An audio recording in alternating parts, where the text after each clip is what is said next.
Ed. Today we're going to be reading a story to honor Veterans Day. Veterans Day is a holiday in America that we celebrate every year on November 11th. But did you know that this holiday actually started in 1919? And it was actually called Armistice Day back then. It was created to celebrate the end of World War I. Well, in 1954, it became a holiday to honor all veterans. 1954. That's actually not that long ago. In today's story, we're actually going to be reading a book called The Impossible Patriotism Project. And while this is actually set during President's Day, it has a great tie to Veterans Day, and I think you'll see why. So join me as we read this great story to honor our veterans.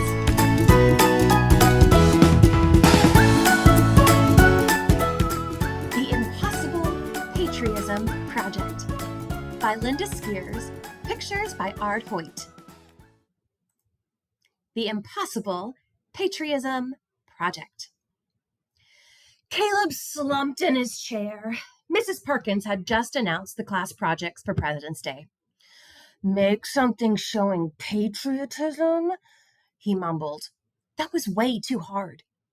"For Parents' Night tomorrow, we'll decorate the classroom and have a party to display your work," Mrs. Perkins said. The class cheered. They loved celebrations, especially if it meant cupcakes. But not even the thought of a cupcake with extra frosting and sprinkles could cheer up Caleb. Everyone got busy. Everyone but Caleb. He didn't know where to start.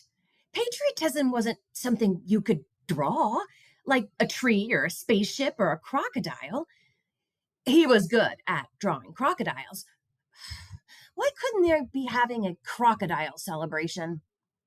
Caleb walked around the room to see what everyone else was doing. "I'm going to make a papier-mâché Liberty Bell," said Hannah. "I touched the Liberty Bell once on vacation. I'm pretty sure that's about as patriotic as you could get." Caleb had never seen the Liberty Bell except in pictures, and he wasn't good at papier-mâché. Everything ended up looking like lumpy mashed potatoes. Besides, the Liberty Bell was Hannah's idea. "Hey, Kareem," Caleb asked, "what are you going to make?"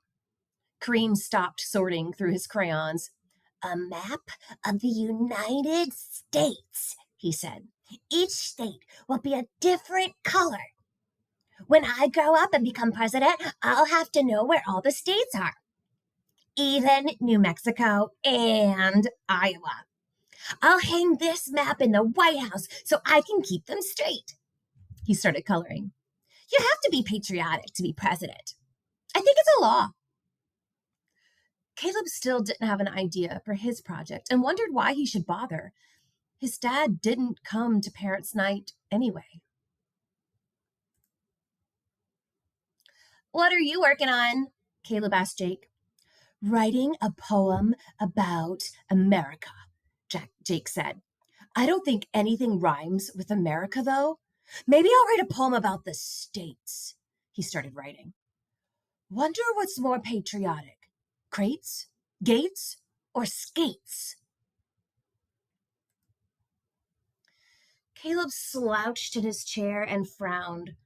Why had Mrs. Perkins picked patriotism for their projects? He looked around the room. Everyone was hard at work. Except Molly. Caleb leaned over to her. "Can't think of an idea either?" he asked her. "No, I have a great idea. I'll dress up as the Statue of Liberty and have fireworks go off over my head." She scrunched up her forehead. "Maybe I'll hand out sparklers." Fireworks? Sparklers? Caleb groaned. Maybe he could tell Mrs. Perkins he would be sick on Parents' Night. He was coming down with a cold or a broken leg. That night, Caleb sat on his bed. "I wish Dad were here to help me with this project. He would know that patriotism is more than a map or a statue." He sighed. But How do I show that? Suddenly, Caleb smiled. Maybe his dad could help him after all. The next day, the class hung lots of red, white, and blue streamers. Every desk had held a small American flag. Projects were set up all over the room. Molly was pouting. Mrs. Perkins had said no fireworks and no sparklers. Not even a little one with a barely even fizzle. Caleb set a big poster board next to his desk. His project was done. That night, the celebration started with a sing-along in the gym and a speech by the principal. Then the students and parents filed down the hall and into the classrooms. Molly had draped herself with a green sheet and was holding a flashlight. "Awesome Statue of Liberty," said Caleb. "Would have been better with fireworks," she grumbled. But then Caleb saw her smile proudly and hold her flashlight up a little higher. Kareem's map was incredible.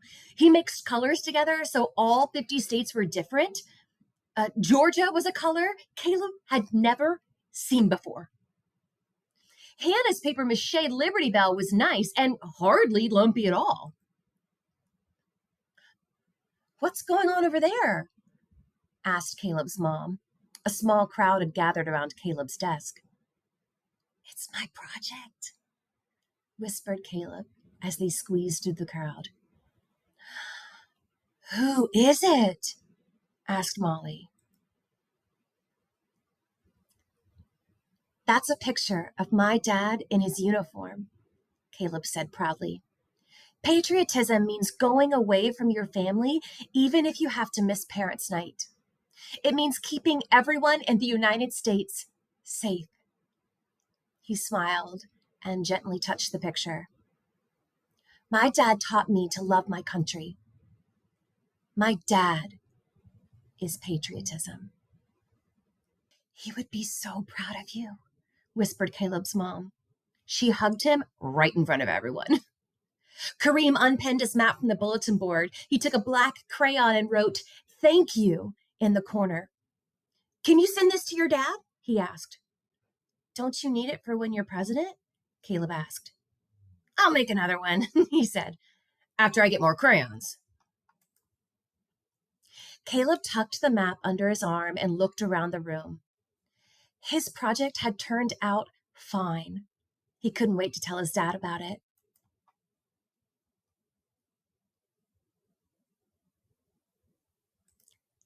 The end.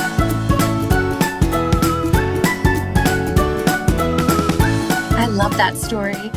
Maybe you could relate with Caleb. Maybe you're also a child of a mom, a dad, or a relative that's in the armed forces or in the military. Thank you so much for what you do and your entire family. Thank you to our veterans that are out there as well. Thank you so much for joining me on this story today. I hope that you have a wonderful Veterans Day. And if you see a veteran and if you know a veteran, make sure you give them your thanks and appreciation. Bye, everyone.